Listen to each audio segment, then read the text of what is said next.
mes amis, c'est de nouveau Laurent Passe, apiculteur, apithérapeute, naturopathe, artisan certifié. Je m'occupe des abeilles et je prépare des remèdes à base du miel et des herbes. Alors aujourd'hui, on va parler d'eucalyptus. Qu'est-ce que c'est l'eucalyptus? Quels sont les bienfaits d'eucalyptus? Comment l'utiliser? Comment on va utiliser l'eucalyptus et surtout quel eucalyptus on va choisir pour se traiter. Voilà, aujourd'hui on va vous détailler toutes ces questions qui me sont posées de certains d'entre vous et je vais essayer de répondre à toutes ces questions et on va essayer de traiter comme ainsi cette merveilleuse arbre. Voilà. Qu'est-ce que c'est l'eucalyptus? Il existe en fait plusieurs centaines d'espèces d'eucalyptus, dont deux sont principalement utilisées en phytothérapie. C'est l'eucalyptus radié et l'eucalyptus globulus, dénommé aussi le gommier bleu. Ce sont des arbres originaires d'Australie, poussant dans les régions tropicales et subtropicales. Certaines espèces comme le gommier bleu,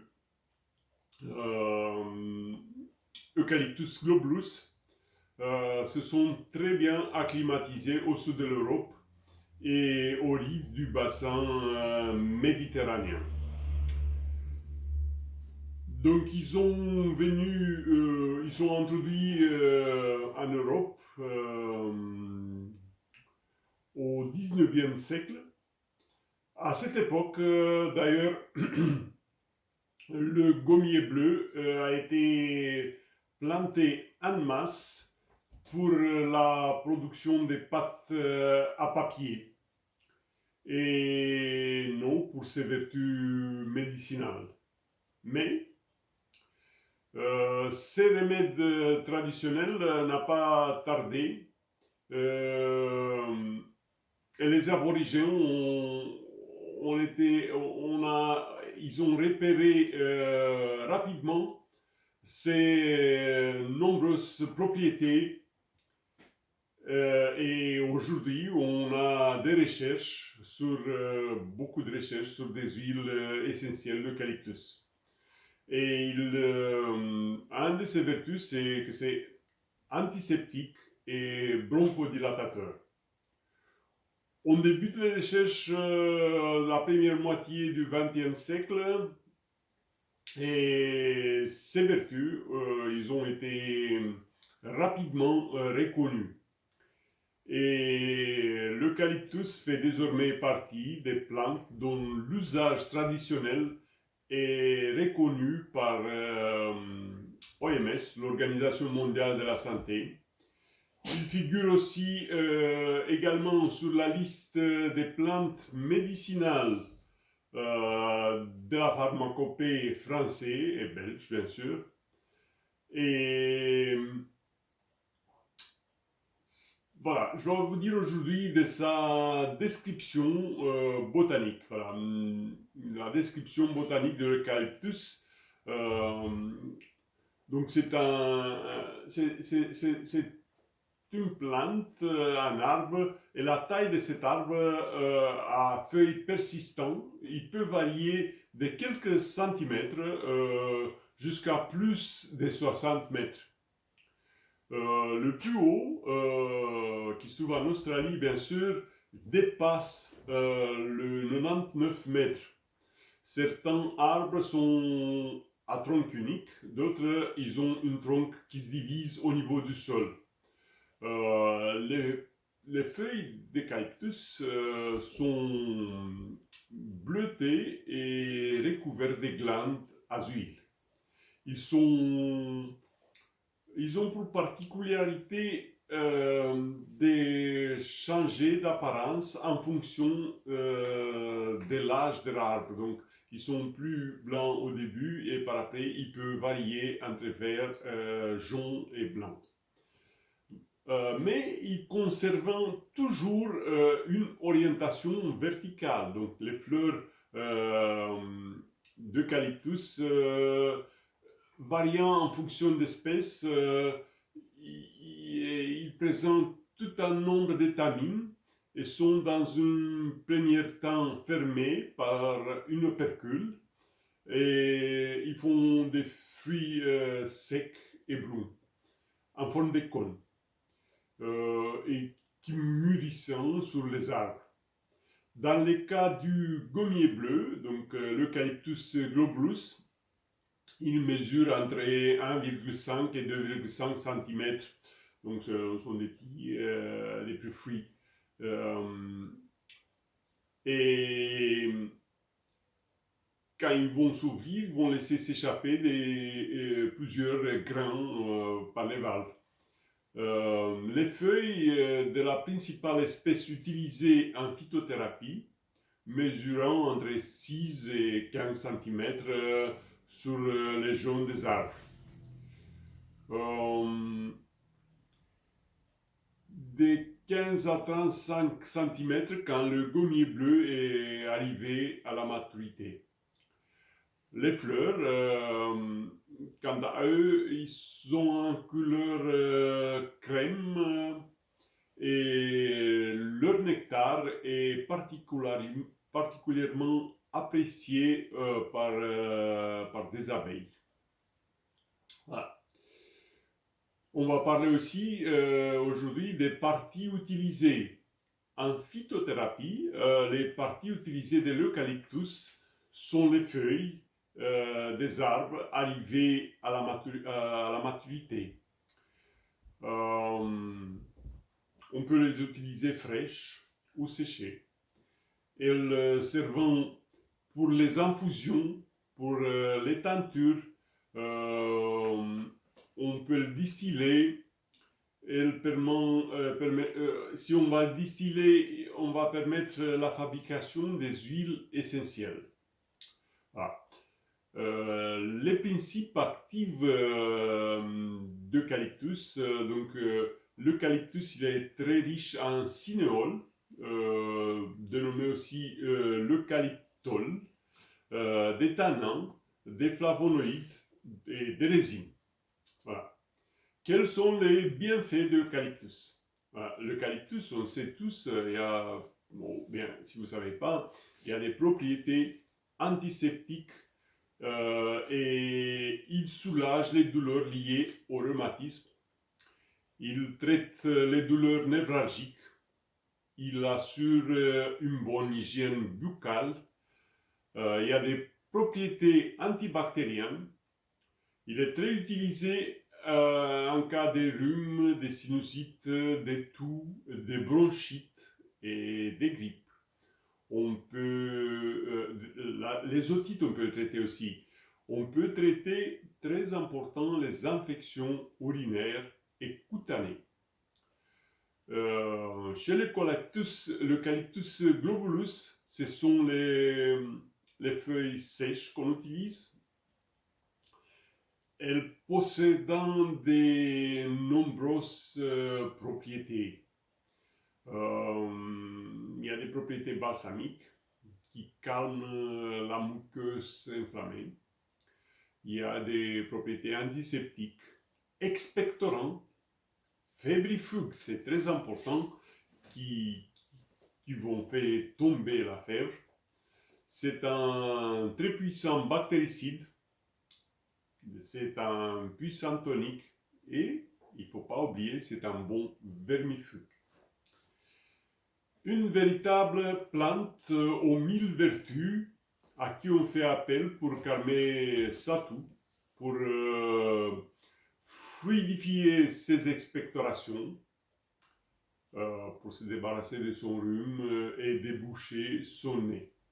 On peut traiter une bronchite, une infection urinaire et bien des autres maladies.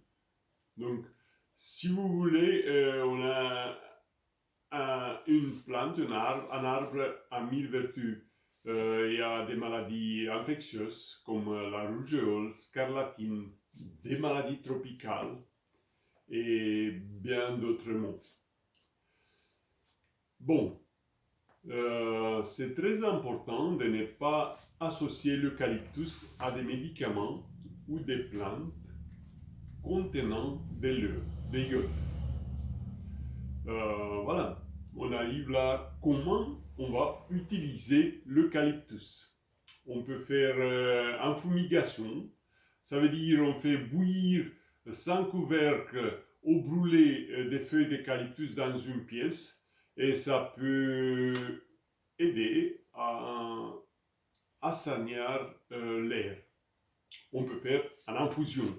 Dans l'infusion, on va mettre un cuillère à café, rase, des feuilles sèches, émiettées, et on va le laisser bien infuser dans 200 ml de l'eau bouillante, environ 10 minutes. Et on va boire de cette infusion 3 tasses par jour, en prenant tout son temps. Lorsque les muqueuses de la gorge sont enflammées, ça va nous aider, vous allez voir, ça va nous aider beaucoup. Après, on peut, c'est très connu aussi, on peut l'employer dans des huiles essentielles. Donc,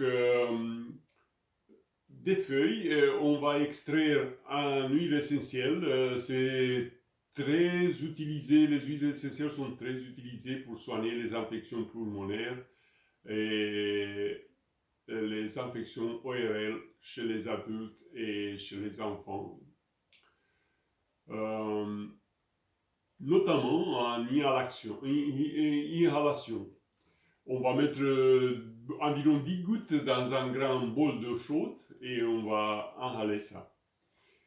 Et l'eucalyptus, on l'utilise également pour soulager les muscles douloureux et les douleurs rhumatismales. Un massage mélangé à une huile végétale de première pression à froide.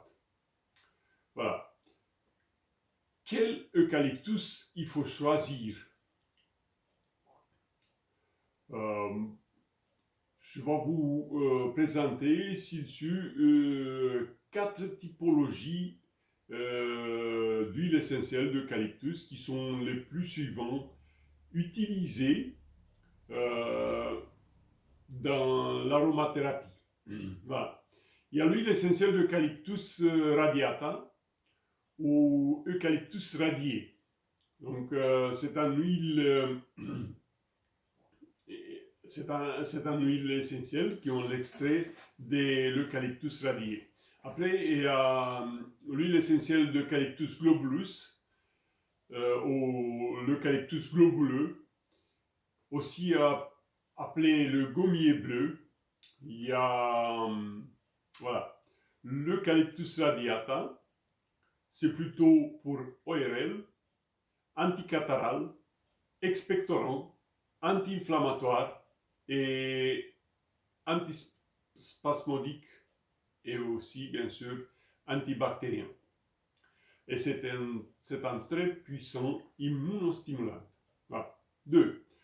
L'eucalyptus globulus, c'est la plus utilisée. Donc on utilise avec efficacité l'eucalyptus globulus. En huile essentielle, on l'utilise sur toute la sphère bronchopulmonaire. C'est anti-infectieuse, c'est antiseptique. C'est un très bon, il va ouvrir les voies respiratoires. C'est anticataral, c'est mucolytique, c'est expectorant et c'est anti-spasmodique. Voilà.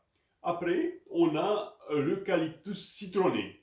L'eucalyptus citronné, c'est aussi anti-inflammatoire, c'est anti-rhumatismal, antalgique, myorelaxante et c'est un très bon répulsif pour les moustiques. Voilà. Et le quatrième, c'est l'eucalyptus polybractea.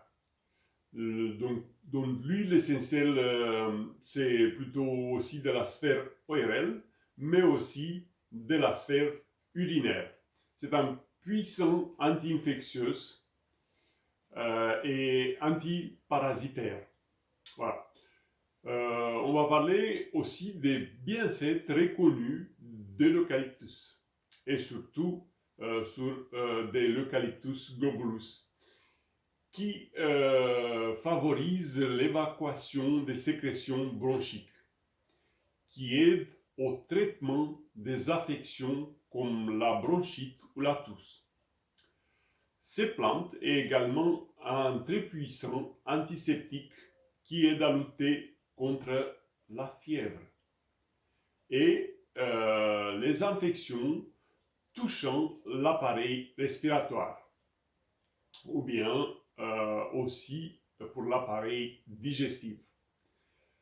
En cas de plaie à l'infection bactérienne, l'eucalyptus, on a connaissance qui a également été utilisé. Plusieurs organismes officiels ont reconnu les propriétés médicinales de l'eucalyptol. Donc l'eucalyptol, c'est un des principaux composants de l'eucalyptus.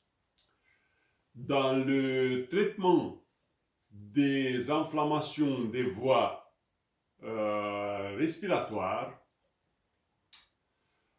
la commission E en Allemagne, l'ESCOP en France et l'OMS sur le plan international, ils ont reconnu ses vertus et ses qualités. Pourtant, il y a un avertissement très important. Dans tous les cas, il est primordial de respecter les doses recommandées et rester prudent quand même quant au usage interne de l'huile essentielle d'eucalyptus. Il ne faut pas s'automédiquer, il faut bien lire, il faut bien respecter les conseils. Et il est nécessaire aussi de demander l'avis du pharmacien ou de votre médecin traitant, surtout en cas de traitement parallèle. Si les symptômes persistants, là, une consultation médicale s'impose. La recherche sur l'eucalyptus et des essais cliniques ont démontré que les signols, c'est-à-dire l'eucalyptol, permet de réduire la dose des corticostéroïdes prises par des patients souffrant de rhume ou d'asthme. Des études scientifiques sont menées chaque jour pour préciser une éventuelle action sur les cellules cancéreuses. Mais jusqu'à maintenant, il n'y a rien prouvé pour les cellules cancéreuses. Plus ou moins, il faut retenir, prendre l'eucalyptus, vous pouvez le prendre en tissant, inhalation, vous pouvez faire en fumigation et bien sûr, vous pouvez mélanger les huiles essentielles avec du miel ou bien avec des autres vecteurs. Très important de demander conseil si vous ne savez pas ou bien de lire. Et plus ou moins, c'est ça. Aujourd'hui, je vous embrasse à tous. Prenez soin de vous, restez chez vous et à la semaine prochaine. Voilà, c'était Laurent Passe avec l'eucalyptus. Au revoir.